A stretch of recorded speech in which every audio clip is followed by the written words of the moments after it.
Bonsoir mesdames et messieurs, soyez les bienvenus. Le Collège des Bernardins vient à vous par la petite lucarne et la chaîne KTO comme chaque mardi et c'est toujours un grand bonheur.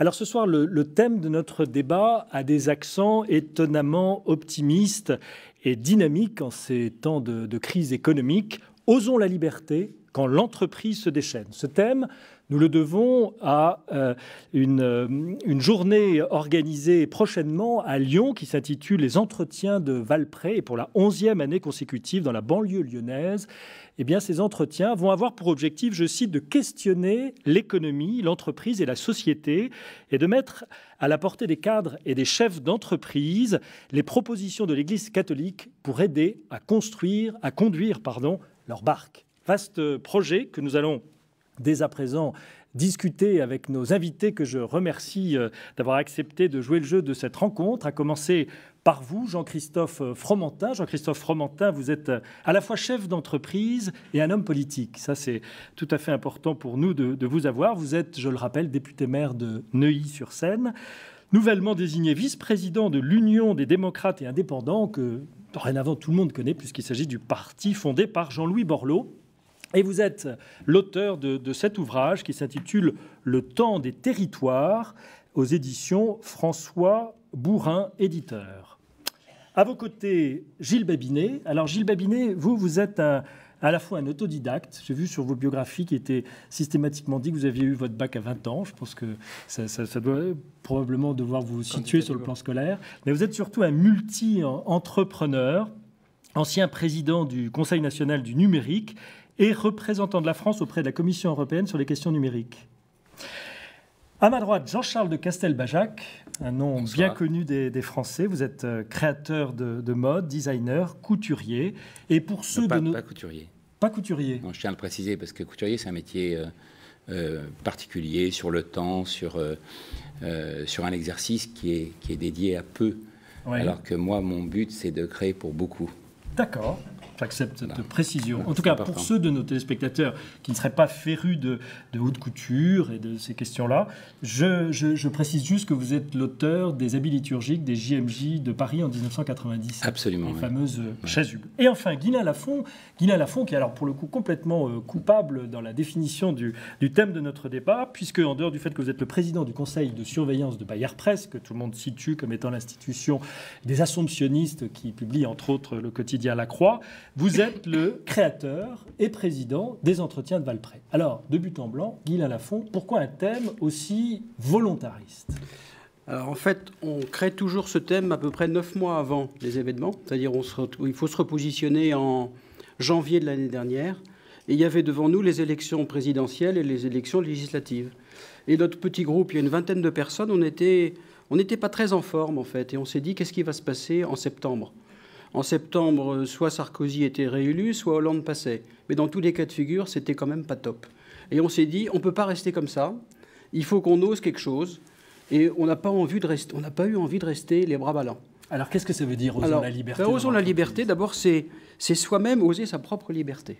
Ouais. Donc, ça paraît totalement paradoxal. Ça paraît d'ailleurs un peu fou, parce qu'il y a des gens qui disent, mais vous êtes un peu givré. Mais je pense qu'aujourd'hui, on a besoin d'être un peu givré.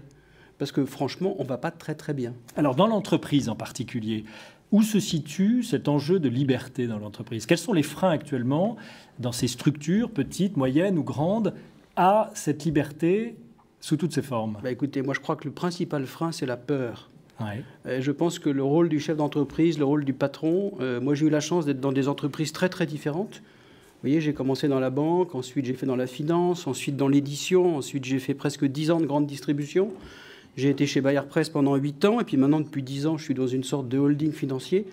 Et bien, à chaque fois, finalement, quand les gens ont peur, c'est foutu.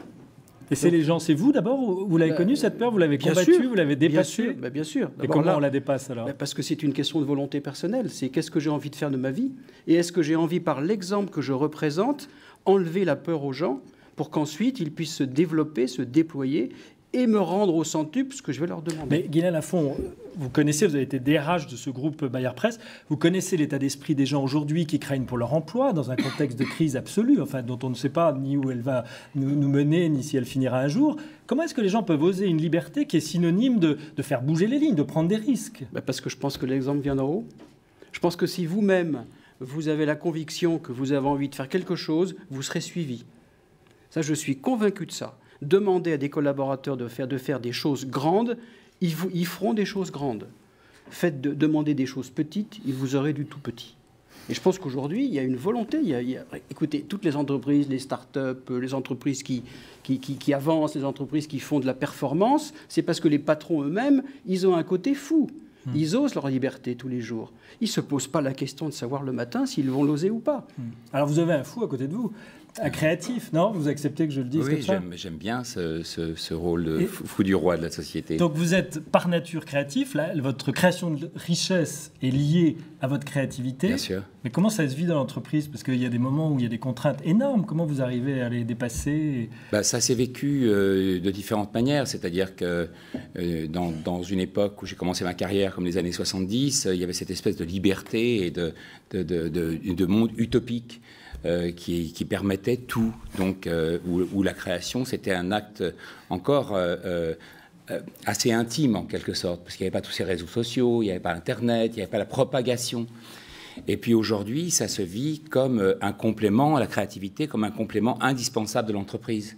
C'est-à-dire la créativité, elle commence par le répondeur d'une boîte vocale, elle commence par un site Internet, elle commence par la manière de communiquer, elle commence par le lien d'une entreprise avec l'art, par exemple. L'art est devenu la pierre angulaire de la communication au XXIe siècle. On le voit très bien non seulement dans les maisons de luxe, mais on le voit aussi dans des grandes officines de communication comme SFR ou d'autres entreprises. Donc en fait, l'artiste aujourd'hui est devenu un artiste entrepreneur.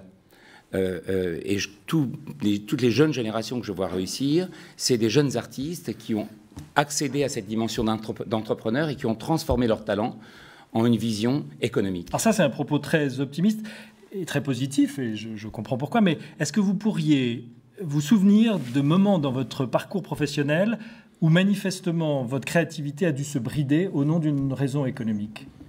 Où il a fallu que vous renonciez à des projets, que vous les modifiez. Déjà, il est très différent de travailler en tant que créateur pour sa propre maison, avec une vraie liberté. Ça a été même mon danger, puisque j'étais à la fois président de ma société et créateur. Donc, ce que le créateur disait au président, c'était toujours de laisser la création libre, ce qui peut vous emmener vers vraiment des dangers, et puis de travailler pour des entreprises. Lorsque j'ai travaillé pour des entreprises industrielles, c'est là où j'ai le plus appris, en fait, parce qu'il y avait cette idée de contrainte. Et oui, ça m'est arrivé au quotidien, bien sûr. Gilles Babinet, votre territoire, c'est beaucoup le numérique. Et quand on parle du numérique, aujourd'hui, on pense à la dimension de la mondialisation de l'économie. Alors, est-ce que ce contexte de mondialisation est pour vous un facteur de stimulation dans tout ce que vous entreprenez, ou au contraire, source d'inquiétude sur l'avenir, de précarisation de vos entreprises?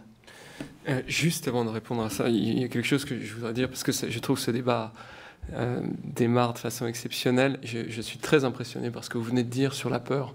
Et pour tout vous dire, je préférais venir ici ce soir, mais j'étais invité à témoigner à une conférence qui s'appelle la Fail Conférence, où j'avais fait un témoignage il y a 2 ans, et j'avais dit en substance: le principal écueil de l'entrepreneur, c'est la peur.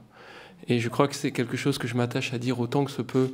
Et je vous le dis à tous et à tous ceux qui nous regardent, observez votre peur, parce que c'est vraiment sans doute la chose qui vous limite le plus dans tout ce que vous entreprenez dans la vie. Donc je voulais appuyer vos propos et vous dire combien ça me touche. Est-ce que vous voulez l'appuyer en témoignant, du coup, vous, à votre tour, sur la façon dont vous dominez vos peurs depuis que vous avez entrepris d'être un chef d'entreprise? On ne domine jamais complètement sa peur, et j'y travaille, je dirais, tous les jours. Et je vous dirais que concrètement, j'y travaille tous les jours, parce que c'est, entre autres, l'exercice que je fais lorsque je fais entre un quart d'heure et 1 heure de méditation chaque jour, c'est de regarder un peu ce qui me retient.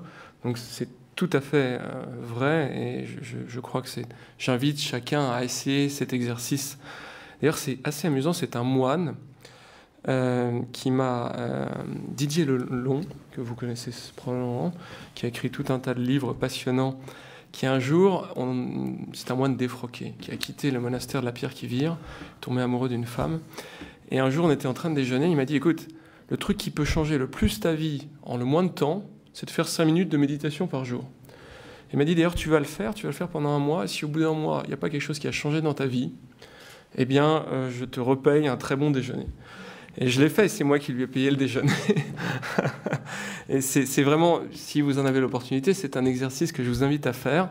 C'est un exercice très entrepreneurial parce que vous allez voir finalement un certain nombre de choses qui sont les freins auxquels vous êtes confrontés tous les jours. Mais comment on peut faire dans cette démarche de relecture de sa vie le focus uniquement sur ce qui me retient? C'est un petit peu négatif, non? C'est-à-dire, en permanence, vous repensez dans votre quotidien à ce qui n'était pas de l'ordre de...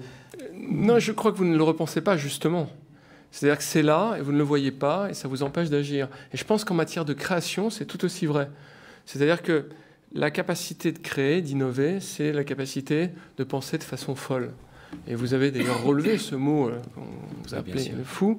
C'est cette capacité à avoir une liberté qui souvent est possible lorsque on s'astreint des contraintes, notamment les contraintes espèce de crispation qui est généralement due à une forme de peur. Vous avez été toujours dans l'innovation, dans la création d'entreprises. Comment vous analysez ça? Tout de suite, dès le départ de votre vie professionnelle, vous avez dit « je vais inventer des choses nouvelles » ? J'ai pas eu beaucoup le choix parce que j'ai eu un parcours scolaire qui s'est mal passé. Et donc, dès 10 ans à peu près, ça a commencé à être pénible. J'ai quitté l'école vers 15 ans. Et il fallait que je me réinvente pour pouvoir finalement m'épanouir. Et la création d'entreprise est venue un peu par défaut. C'est-à-dire que, pour tout vous dire, moi j'étais une sorte d'ouvrier de bas niveau sur des chantiers à la Défense. Et je voyais mon patron qui me disait tous les jours « j'ai trop de travail, je suis incapable ne serait-ce que de faire les devis qu'on me demande de faire ». Et je me suis dit c'est une bonne opportunité pour monter une société, ce que j'ai fait. Et puis, à partir de là, ouais, vous êtes... Finalement, je crois que une des raisons qui ont fait que je m'en suis sorti au départ, c'est le fait que je n'avais rien à perdre. Je pouvais pas... J'avais pas de diplôme, je n'avais rien. Je me suis dit, quitte à essayer, autant essayer à fond. Et je ne voudrais pas donner un cours de management, mais on a utilisé des méthodes qui étaient extrêmement candides. Par exemple, on a mis les commerciaux sur des scooters. On leur a dit, chaque fois que tu vois un chantier, tu rentres, tu fais le devis, tu appelles au téléphone, tu fais faire le devis par une secrétaire, on renvoie le devis par fax et tu remontes dans le chantier le faire signer. Eh bien, c'était révolutionnaire parce que normalement, le commercial venait, il repartait, il revenait une semaine plus tard, et puis il essayait de faire signer de son devis. Et voilà, et on est arrivé avec une vision candide qui est une vision finalement créative de la façon dont on peut introduire des processus en entreprise. À l'origine de beaucoup de peurs dans le monde économique, il y a la complexité de ce monde économique. Je parlais tout à l'heure de la mondialisation. C'est vrai que cette complexité qui fait qu'il faut se lancer sur des territoires qu'on n'a pas au préalable défrichés, sur lesquels on a été vaguement formé dans des écoles de management, mais pas toujours. Comment cette complexité, vous, est un terrain sur lequel vous aimez avancer? Alors, je crois que je reviens à la notion de candeur, c'est-à-dire que aujourd'hui, moi, je suis dans des environnements très complexes. Je travaille dans ce qu'on appelle la big data, qui est un système de gestion de données extrêmement compliqué. Mais encore une fois, moi, je n'ai pas de formation scientifique. Je ne comprends absolument rien aux lignes de code qu'on montre parfois. Et c'est finalement la capacité à croire qu'on peut faire simple qui me permet de résumer la complexité et sans doute de pouvoir la transformer en entreprise. Donc, si vous voulez, je vais même vous faire un aveu, c'est que la complexité me perd complètement. C'est-à-dire, parfois, je suis dans des environnements où on parle de complexité et je perds complètement le fil de ce qu'on est en train de me dire.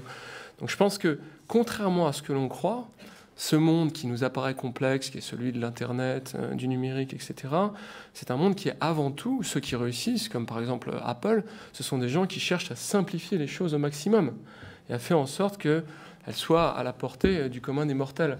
Donc il faut éviter de se laisser intimider par les acronymes technologiques ou l'expression de la technologie et uniquement chercher à comprendre comment est-ce qu'on peut transformer le monde grâce à cette technologie. Alors, Jean-Christophe Fromentin, vous, on l'a compris, vous êtes l'homme de l'entreprise et créateur d'entreprise, dirigeant d'entreprise qui vient à la politique. Qu'est-ce que vous trouvez sur le terrain politique et qu'est-ce que l'expérience de chef d'entreprise vous apporte de particulier? Beaucoup de choses qu'on a entendues.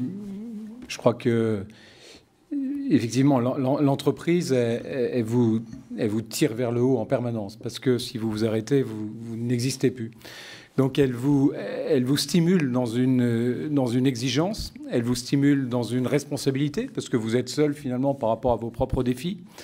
Elle vous stimule dans la confiance en vous et la confiance aux autres. Parce que quand vous êtes seul à la tête de votre entreprise, il faut avoir un peu de confiance en soi. Autrement, on arrête tout et c'est désespérant. Et puis, confiance aux autres, puisqu'on ne peut pas contrôler, mesurer, etc.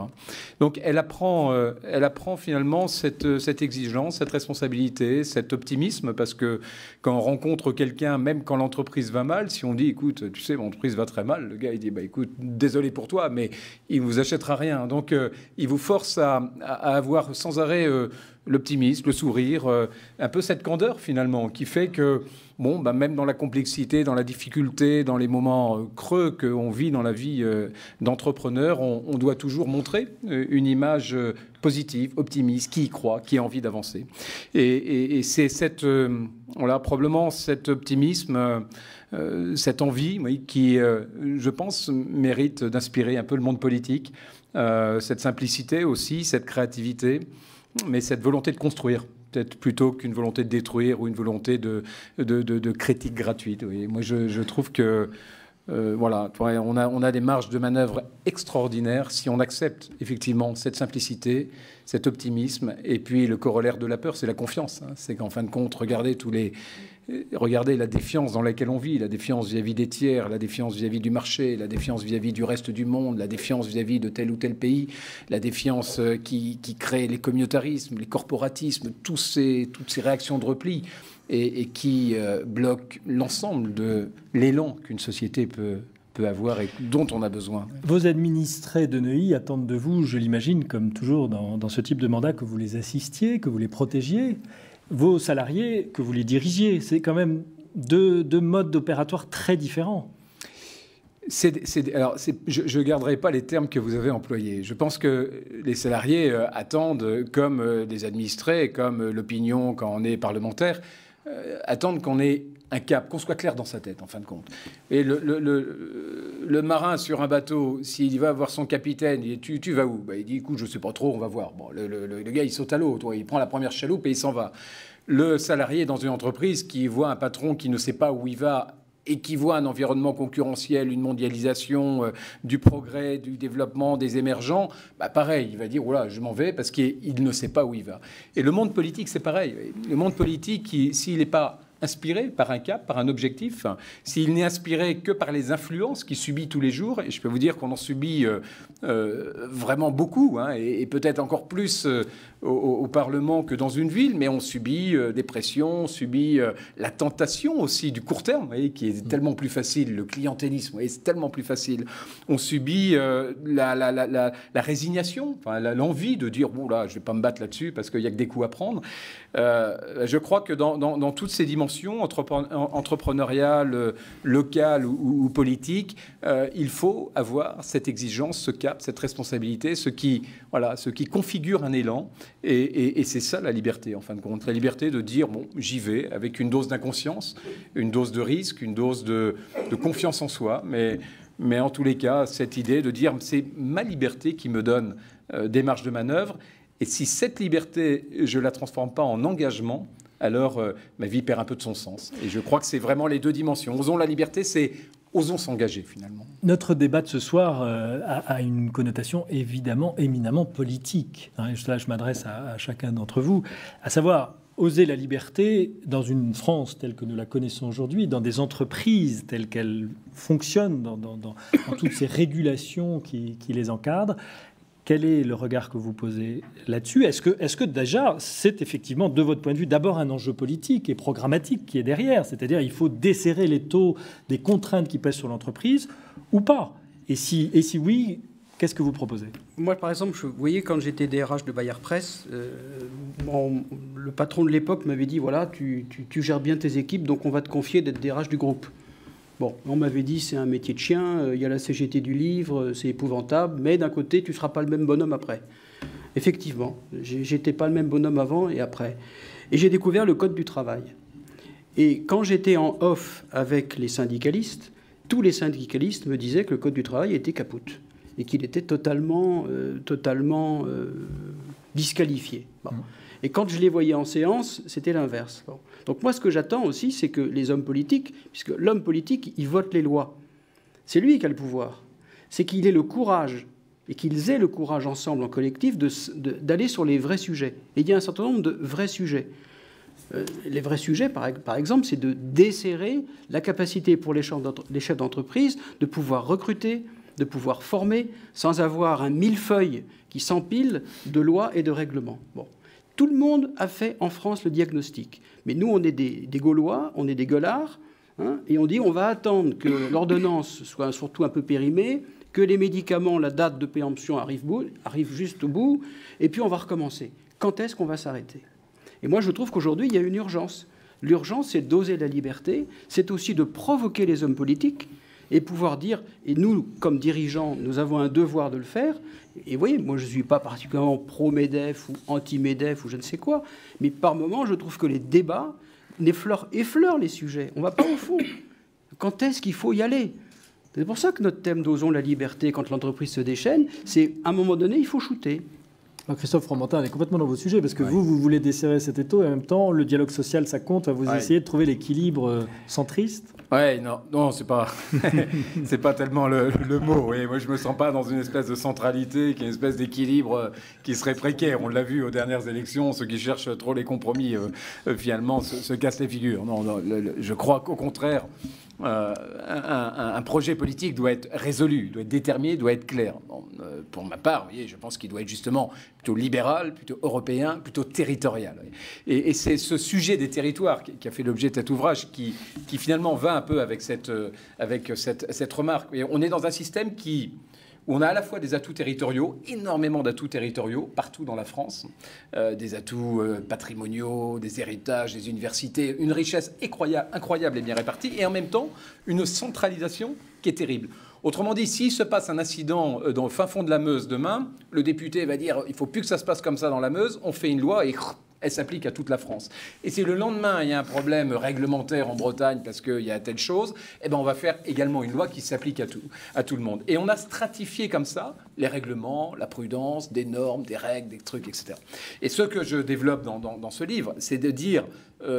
finalement, chaque territoire a une équation économique, sociale, territoriale extrêmement différente. Et regardez les pays qui marchent, ce sont des pays qui ont délégué de la liberté, quelque part, du pouvoir normatif, du pouvoir réglementaire dans les territoires. L'avenir de tel territoire n'est pas le même que celui-là. Et donc, le pouvoir normatif ou réglementaire doit s'adapter, avoir cette marge d'adaptation à la réalité démographique, économique, sociale d'un territoire, parce que ce qui se passe là n'est pas la même chose que ce qui se passe à côté. Et je crois que, vous voyez, dans la centralisation finalement du système politique qui, de fait, produit du coup cette masse de lois, il y a justement une absence de liberté, il y a une absence de confiance, il y a une défiance en disant on centralise parce qu'on a peur que tel ou tel territoire, telle ou telle région, telle ou telle ville prennent trop de liberté. Et on voit d'ailleurs les périodes de l'histoire qui centralisent sont des périodes où on perd sa liberté, où on perd la confiance. Et moi, je pense que c'est en revisitant notre gouvernance territoriale, à l'aune des grands enjeux de la mondialisation, à l'aune des facilités technologiques, qu'on va retrouver de la souplesse, qu'on va retrouver de la liberté, qu'on va retrouver des marges de manœuvre, et qu'il y a là un énorme chantier qui doit guider un projet politique. Jean-Charles de Castelbajac, ça vous parle, ce discours politique? Oui, vous l'attendez? Ça me parle, mais ce qui m'interpelle le plus aujourd'hui, c'est que lorsque j'ai commencé ma carrière, j'avais une entreprise, je produisais en France, j'avais une démarche d'archéologie contemporaine, donc je travaillais avec des matières détournées, par exemple. Donc c'était sur les fondements de mon enfant, j'avais découpé mon premier manteau dans ma couverture de pensionnaire. Ça a dû plaire à l'établissement? Oui, bien sûr. Et je m'apercevais qu'en fait, la plupart de mon énergie était concentrée sur mon pays. Et puis, à partir des années 90, ça a été impossible de trouver des usines textiles qui continuent à produire. Les plus anciennes entreprises ont disparu. C'est-à-dire, là, par exemple, la dernière entreprise qui fabrique des bérets dans mon pays, dans le sud-ouest, vient d'être rachetée. Beaucoup se sont effondrés. Et donc, je me suis retrouvé à devoir fabriquer ou faire fabriquer en Hongrie, en Asie, après avoir fabriqué en Italie. Et j'ai une espèce de mélancolie proactive concernant ça, c'est-à-dire que je trouve que très souvent en France, les artistes français n'ont pas la capacité de réveiller une entreprise qui est en voie de disparition. C'est-à-dire que ce travail de consultance, ce travail de solidarité entre une vision moderne et une tradition devrait être plus appliqué. Et je le vois, par exemple, je suis retourné dans une ville qui s'appelle Cours. C'est une ville de couverturiers. Alors la couverture, c'est un sinistre, parce que la couette est arrivée, parce que le synthétique est arrivé. Mais donc il y avait des usines comme Brin-de-Vian, qui étaient des usines qui avaient 300 ans, donc 300 ou 400 ans, qui n'ont pas trouvé de subside auprès du gouvernement pour pouvoir continuer. Donc je suis retourné à Cours. Sur 150 usines, il en reste une, ce fameux Brin-de-Vian. Et parfois, j'ai une forme d'une certaine nostalgie. Je dis qu'il y a un acte manqué quelque part. Mais je pense, en vous écoutant, alors on va taire la marque, mais enfin, il y a quand même une marque de doudoune qui a un succès absolument... Rossignol. Non. Des Landes, du Sud-Ouest. Pyrénex. Ouais, vous dites les marques, on va se faire engueuler. Pourquoi c'est une marque française, donc on peut les citer. C'est quand même extraordinaire, parce que voilà, des gens... Il manquerait plus que ça. Des gens, il y a quoi? Il y a un positionnement, il y a Moi, une je énergie. travaille avec Rossignol depuis maintenant 10 ans, et qui a une vraie activité, c'est un nom d'oiseau. Oui. Il y aura un bip. Et Pyrénex, c'est un nom de montagne, donc tout va bien, quoi. On parle de nature. C'est vraiment des marques qui ont aussi su se dynamiser à l'étranger, avec une vraie activité. Donc il y a une vraie énergie de ce côté-là. Mais il y a aussi une énergie qui est liée à l'inconscience dont on parlait tout à l'heure, c'est-à-dire que les visionnaires, c'est des gens qui ne réfléchissent pas toujours et qui vont vers leur risque, comme disait René Char. Va vers ton risque, à te regarder, ils s'habitueront. Donc ça, c'est très important. Gilles Babinet, dans vos méditations quotidiennes, vous enragez contre l'État français et ses contraintes, ou c'est pas votre sujet et ça vous a jamais empêché de vous développer et d'oser? Non, je suis très remonté en général, et particulièrement ces derniers temps, parce que c'est quelque chose qui s'exprime encore aujourd'hui dans les Échos. Je me suis fait interviewer sur ce sujet. Je dis que si on met en ordre un certain nombre d'éléments de régulation, on a le potentiel de créer 1 million d'emplois dans ce pays. Je l'explique assez simplement, parce que si vous regardez simplement les Anglais qui ont passé les mesures nécessaires pour aller vers le monde du numérique, eh bien les Anglais sont en passe de générer 15 points de PIB. 15 points de PIB. Alors, vous allez me dire, pourquoi est-ce qu'ils ne sont pas en bien meilleure forme que nous? Parce que par ailleurs, ils ont des enjeux. Ils sont en train de perdre le pétrole de la mer du Nord qui se réduit. Ils ont perdu beaucoup d'emplois dans la finance. Mais ils ont compensé remarquablement bien ces pertes d'emplois et finalement de revenus pour l'Angleterre. Et ils ont fait 3 choses, très simplement. Ils ont créé un environnement de régulation du financement de l'innovation qui fonctionne. Ils ont réformé l'université et l'enseignement supérieur. Ils l'ont orienté vers le numérique. Et puis, ils ont fait en sorte que la réforme de l'État soit portée par le numérique. C'est-à-dire qu'on rentre dans une... C'est vrai pour l'ensemble de la planète, dans une époque qui est vraiment post-tayloriste, et on essaye d'adapter la régulation à une société de la connaissance. Et je crois que ce qui rejoint tout à fait ce que vous disiez d'ailleurs, c'est qu'on a un système de régulation qui est adapté à un modèle de société qui n'est plus le nôtre, qui est partiellement hérité je dirais, de la rénovation après la Deuxième Guerre mondiale, mais aussi de bien avant. Et ce système de régulation ne fonctionne plus du tout, mais il essaye de se préserver, de continuer à exister. Et de facto, on ne comprend pas qu'aujourd'hui, on est dans une société où la présence de la société civile, par définition, parce qu'elle peut s'exprimer beaucoup plus fort qu'auparavant, comme on le voit dans les sociétés, dans le monde arabe par exemple, et partout ailleurs, est beaucoup plus forte qu'auparavant. Et on ne prévoit pas la réglementation, la régulation qui est adaptée. Donc on est dans un monde qui, particulièrement en France, est ubuesque, qui crée beaucoup de souffrance, alors que, comme vous le disiez, on est particulièrement bien placé en matière de répartition de la compétence sur le territoire, du niveau de formation, et on pourrait très rapidement rajouter 5, 6, 7 points de PIB dans ce pays, sachant qu'un point de PIB, ça représente 200 000 emplois. Est-ce que la liberté passe nécessairement par la création d'entreprises? Autrement dit, est-ce que vous auriez pu produire tout ce que vous avez su produire jusqu'à aujourd'hui dans le monde économique en étant dans un grand groupe? Alors, ça n'a rien à voir. Et d'ailleurs, j'observe que les gens qui sont devenus des chefs d'entreprise ne redeviennent jamais, ou presque jamais, des salariés. C'est assez rare de faire demi-tour. Et même lorsque vous faites demi-tour, vous le faites souvent contraint parce que vous avez connu un échec, mais vous avez une certaine nostalgie. Moi, je connais de très nombreux entrepreneurs qui ne le sont plus, mais qui souhaitent le redevenir parce qu'ils ont vécu ça. Vous vivez des histoires extraordinaires.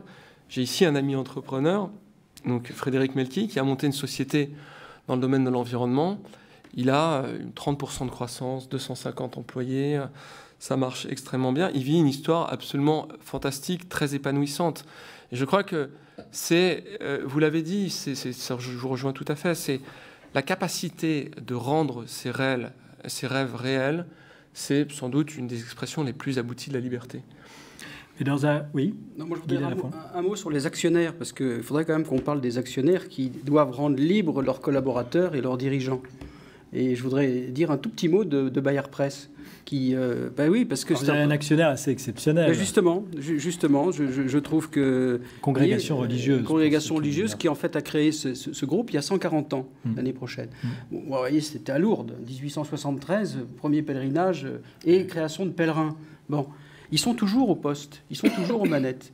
Et il y a une chose, c'est qu'ils font confiance. Moi, quand je suis rentré chez Bayard, je venais de la finance et les dirigeants m'ont dit à l'époque il faut te décontaminer parce que tu es quand même un peu... Les jeunes diraient t'es grave, quoi. Bon. 1 an de décontamination et un assomptionniste me dit aujourd'hui, 1 an plus tard, on va te confier le secteur religieux. Le secteur religieux de Bayard, vous vous rendez compte.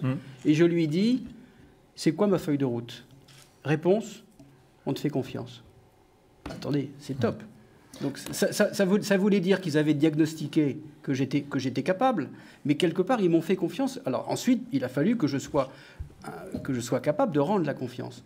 Et ça, je crois que c'est une clé majeure. Regardez le groupe Michelin, ils ne recrutent pas une personne pour un job, ils recrutent une personne pour la personne. Et ils vont lui faire tout un cheminement. C'est ça la confiance, c'est ça la liberté. On vous objectera que que les oratoriens n'ont pas l'appât du gain, en tout cas du plus grand résultat. Ah bah oui, parce qu'il y a bien des congrégations qui montent, il y en a qui baissent. Non, mais ça change quand même l'état d'esprit de l'actionnaire quand il n'a pas cette préoccupation de s'en... Mais oui, mais il a une autre préoccupation, c'est le long terme. C'est la pérennité. C'est aussi le droit à l'erreur. Donc on voit quand même qu'il y a des conditions exogènes qui créent un contexte favorable à ce que nous recherchons. La question du temps, elle est fondamentale. La question du temps, elle est fondamentale. Elle touche à notre liberté. Pourquoi aujourd'hui on a perdu de la liberté? C'est la dictature du court terme. Que ça soit dans l'entreprise, que ça soit dans la vie politique. Dans la vie politique, c'est terrible. Vous voyez, c'est-à-dire que à la fois le rythme des élections, le rythme de l'opinion, les médias, émotions.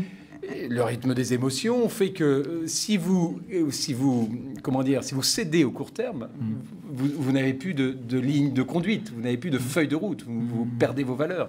Donc il faut oser le long terme, il faut oser le temps, il faut oser ces dimensions qui sont celles de la vie, et qui sont les vraies dimensions humaines. Et je crois que là, chacun a lutté contre la tentation du temps, la tentation du court terme, la tentation de la facilité qu'offre le court terme. Moi, je pense qu'une partie de notre difficulté économique, elle est dans ce décalage. Regardez pourquoi beaucoup d'entreprises régionales échouent, c'est qu'elles sont sur des modes de financement qui sont sensibles aux TRI internationaux du marché mondial et non pas autant de l'investissement local. Il y avait quelques années, on avait des bourses régionales dans les régions. Et les bourses régionales, c'était de l'épargne régionale qui investissait dans l'entrepreneuriat local ou régional. Et il y avait un cycle qui était le cycle de tout le monde, de la vie du territoire. Et aujourd'hui, ces décalages, l'entrepreneur local, il subit des rythmes de financement internationaux. Ce n'est pas les siens. Et ce décalage du temps produit les crises comme celles qu'on a connues.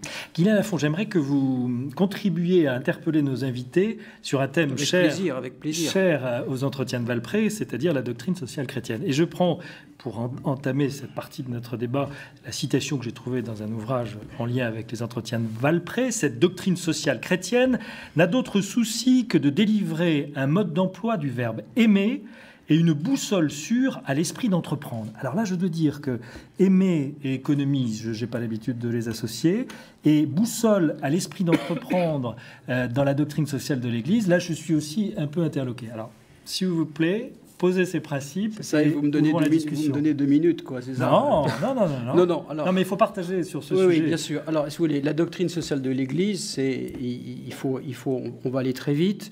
Il y a des textes magnifiques que personne ne connaît. Bon.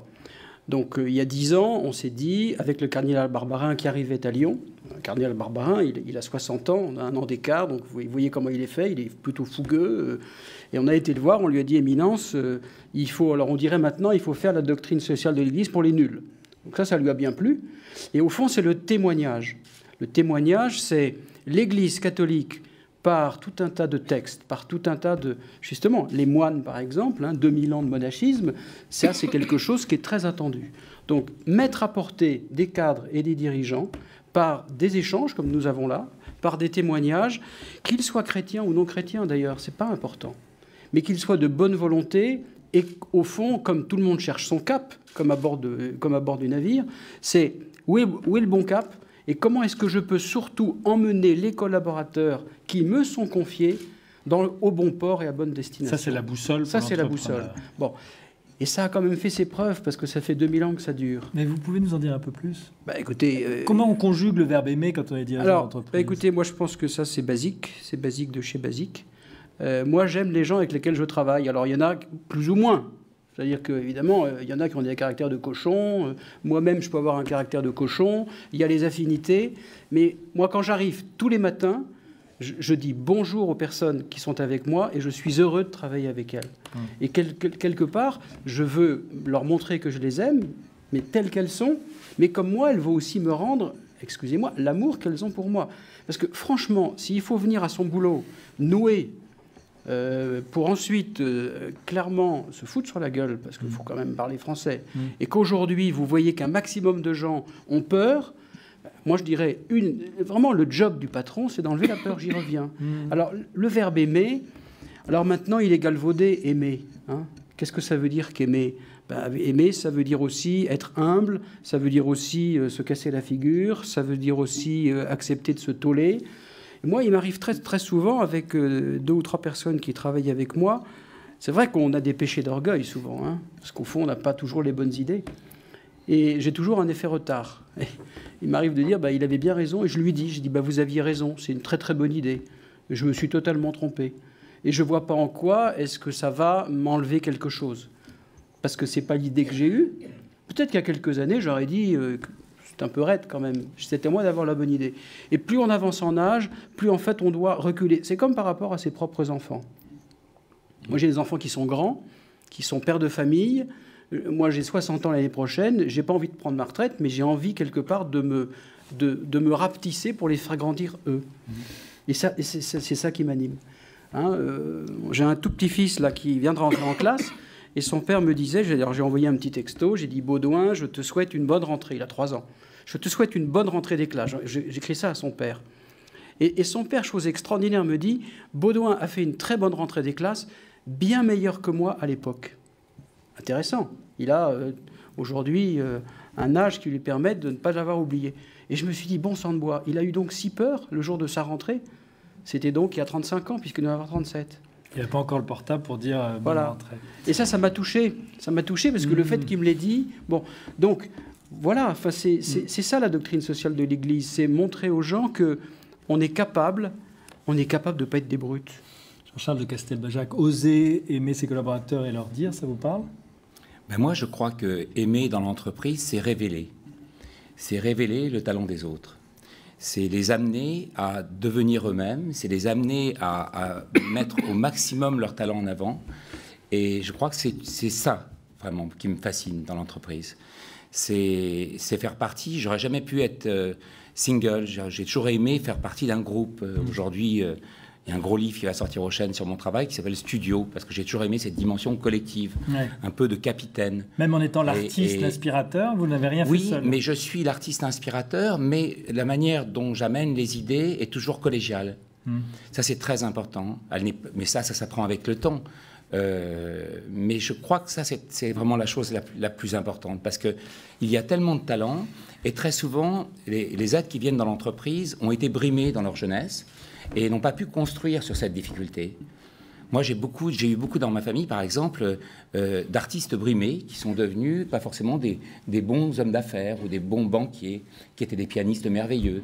Aujourd'hui, on est dans une société qui permet, lorsqu'on a du talent, à le mettre en avant. Donc, Gilles Babinet, est-ce qu'on fait du Collège des Bernardins, là, quand on parle d'aimer dans le cadre des relations du travail, alors qu'on parle surtout de harcèlement moral, de situations de conflit de plus en plus nombreuses, d'après ce qu'on entend, et qui aboutissent souvent jusque dans les conseils de prud'homme. Est-ce que ça vous parle, vous, cette réalité d'aimer ses collaborateurs? C'est amusant d'ailleurs que vous disiez ça, parce que cette facette de l'entreprise, c'est une facette évidemment détestable, qui est celle du conflit. Mais je pense qu'il y a pas mal d'endroits où les entreprises sont vraiment des facteurs d'épanouissement très importants. On en revient d'ailleurs un peu à la thématique de cette conférence, de la liberté et de la liberté individuelle qu'on peut donner à chacun au travers de l'entreprise. Je note d'ailleurs que l'entreprise a pris de l'importance aussi parce que les vecteurs républicains ont un peu disparu, c'est-à-dire que le service militaire n'existe plus, et aujourd'hui, l'entreprise, c'est quand même un endroit où on peut apprendre aussi, on peut se former à des nouvelles choses, on peut en découvrir, donc c'est quelque chose d'important. Pour revenir sur la notion d'aimer, moi je l'opposerais assez rapidement, enfin facilement, avec la peur. C'est-à-dire qu'à l'autre côté du spectre, toujours la peur, vous avez l'amour. Et c'est quelque chose que vous pouvez expérimenter de façon très concrète. Je veux dire, vous ne pouvez pas aimer si vous avez peur. Ça me paraît impossible. Et je crois que dans la mesure où l'entreprise, plus que jamais, sort de cette zone tayloriste, ça ne veut pas dire que l'entreprise n'est plus industrielle, mais l'entreprise, si elle est industrielle, elle est sous une forme, par exemple, allemande, où... Je regardais une émission l'autre jour sur Audi, les fabricants de voitures. Les ouvriers qui sont dans l'usine participent à la conception des voitures. Donc ils sont dans le processus créatif. Et le processus créatif nécessite de libérer son esprit, donc de s'éloigner de la peur et donc se rapprocher de l'amour. J'essaye de tout lier, de faire une théorie du grand tout, mais je pense que c'est pas si faux que ça. Je pense que donner la possibilité à quelqu'un de s'épanouir, d'exister dans son travail, c'est aussi pas très éloigné du concept d'amour. Est-ce que je peux réagir sur le service militaire en 2 mots? Moi, j'ai été très intéressé par une députée socialiste de Marseille qui, il y a 15 jours, 3 semaines, a invectivé, je crois, le gouvernement ou le maire de Marseille sur l'état de catastrophe dans les fameux bars dans le Nord. Et elle a dit, moi, je demande l'armée, que l'armée vienne m'aider, parce qu'elle était complètement dépassée. Et elle a osé parler de remettre sur pied le service militaire qui n'a pas été supprimé, qui a été suspendu par Chirac en 1996. Et j'avais trouvé ça génial. Et j'ai été extrêmement étonné, mais même d'ailleurs assez agacé, de voir qu'elle s'est fait bâcher littéralement par tout le monde. Par un certain nombre de ses collègues socialistes, par des journalistes qui ont dit « mais ma pauvre dame, vous n'y pensez pas ». Et vous voyez, là j'ai trouvé que vraiment... Ça, c'était inadmissible. Voilà quelqu'un qui a eu un certain courage. Elle a parlé du service militaire. Bon, le dossier a été plié. On en a pu parler. Alors, est-ce qu'on a encore le droit de poser des questions et de débattre? Je suis sûr que notre cher homme politique va réagir, mais moi, j'avoue que quand j'écoute France Info le matin, vous voyez, et que j'entends uniquement des brèves de brèves qui se succèdent sans aucune cohérence journalistique, ça me met dans un état second. Un homme politique décide de remettre un vrai sujet parce qu'il sait ce que c'est que la drogue tous les jours. Et moi, je l'ai écouté, j'ai trouvé que cette femme était authentique. Personne n'a relevé que c'était une bonne idée. Alors, il y a peut-être des gens qui ont dit c'est une bonne idée, mais on lui a dit écoute, t'es gentil, mais non, tu vas t'occuper d'autre chose. Est-ce qu'elle a osé sa liberté? Je n'ai pas trouvé qu'elle avait été relayée. Et pourtant, je ne suis pas particulièrement ni socialiste, ni communiste, mais je suis un Français. Et la question des services militaires, il y a des choses, on n'a pas le droit d'en parler en France. C'est anormal. Jean-Christophe Fromentin. Alors, sur cet aspect, je ne vois pas tout à fait de la même manière. Je pense qu'elle a lancé une idée. Bon, après, je ne pense pas que cette idée n'ait pas été reprise parce que personne n'acceptait la manière dont elle avait été émise. Je pense simplement que la réponse, et il y a eu une discussion à l'Assemblée là-dessus, en disant, bon, est-ce que c'est le métier de l'armée? Est-ce qu'il ne faut pas plutôt penser la politique d'aménagement du territoire, de sécurité, et puis l'action de la police, dont c'est quand même le métier, et de regarder si les effectifs, les moyens, la répartition des effectifs sur le territoire est optimisée. Voilà, je pense, et il y a toujours d'ailleurs un débat sur ce sujet, mais j'ai pas très honnêtement eu l'impression qu'elle était collée au mur en disant que le débat s'est installé. Alors après, il faut faire aussi attention. Il y a un certain nombre d'hommes politiques, je dis pas que c'est son cas, mais qui lancent une idée dans les médias, et puis après, on a les acteurs de l'État ou d'autres acteurs politiques qui disent mais pourquoi tu m'en as pas parlé? Et finalement, la tentation aussi de balancer quelque chose dans les médias rapidement et peut-être contre-productive. On a aussi une capacité à se mettre autour de la table, et quand on est parlementaire, elle est sénatrice, je crois, on a quand même tous les jours quasiment l'occasion de s'asseoir autour d'une table avec le ministre et puis d'autres personnes pour dire bon, posons le problème. Et si à ce moment-là on ne trouve pas la réponse, d'aller dans les médias en disant je n'ai pas la réponse qui me va, ce qu'elle fera peut-être d'ailleurs sur ce sujet. Sur la doctrine sociale de l'Église, moi d'abord, vous voyez, très sincèrement, elle m'a beaucoup servi. C'est-à-dire que l'encyclique sociale de Benoît XVI, qui est sortie il y a 3 ans, a été, pour moi, dans le parcours politique et les options que j'ai dû prendre, une feuille de route. Je le cite à plusieurs reprises dans mon livre, parce qu'elle aborde vraiment les grands sujets du moment, comment aborder les technologies, comment aborder la mondialisation, comment aborder tous ces éléments-là. Mais pour répondre à la question de la déclinaison du verbe aimer, elle apporte, à mon avis, un angle extrêmement intéressant, qui est celui de la gratuité, qui est de dire osons finalement mettre de la gratuité dans notre quotidien. On a un quotidien qu'on a tous tendance, c'est une propension probablement naturelle, un quotidien qu'on comptabilise quelque part. On comptabilise tout, l'efficacité de notre temps, le temps qu'on va donner à tel ou tel, et on perd cette notion, vous voyez, de liberté par rapport au temps. Moi, il y a quelque chose qui me marque dans la manière dont c'est reçu, et je ne l'ai pas, c'est pas un élément de marketing dans ma ville, c'est que quand je suis dans la rue, je pourrais soit serrer les mains à la mitraillette, comme on dit, et puis dire, voilà, j'ai serré 50 mains en une demi-heure, c'est bon pour les prochaines élections, soit au contraire, entre guillemets, perdre son temps, c'est-à-dire ne pas compter son temps quand on est dans l'espace public. Et je me suis rendu compte à quel point, finalement, la perception de ce temps qui n'est pas comptabilisé était positive. Elle permettait d'approfondir, de créer cette confiance. Et je crois que dans nos vies, à tous, que ce soit d'ailleurs dans nos vies professionnelles, mais familiales, ou dans celles des différents engagements qu'on peut être amené à prendre, voilà, avoir une gratuité du temps, un rapport avec le monde, avec ceux qu'on rencontre, qui ne soit pas un rapport de rentabilité, mais un rapport soyons libres de donner du temps sans se poser la question trop souvent, on doit se la poser quand même de temps en temps, mais trop souvent de qu'est-ce que ça me rapporte. Alors osons la gratuité de nous-mêmes, le don de nous-mêmes, ce sera le conseil que Jean-Christophe Fromentin nous laissera, puisque ce débat va bientôt atteindre sa fin. Gilles Babinet, quel est le conseil que vous nous livrez comme ça aux jeunes générations, à tous ceux qui vous écoutent, en langue d'oser? 2 choses très vite. Je crois que, juste pour reprendre sur ce débat, on a parlé de l'importance des outils républicains, mais non seulement l'armée a disparu, mais l'école ne rend plus son rôle, elle ne le fait plus, et je pense qu'il faut avoir conscience de ça. On a vraiment, donc l'entreprise est d'autant plus importante. Et vous avez parlé de la gratuité. Moi, je suis dans un monde où la gratuité est le maître mot.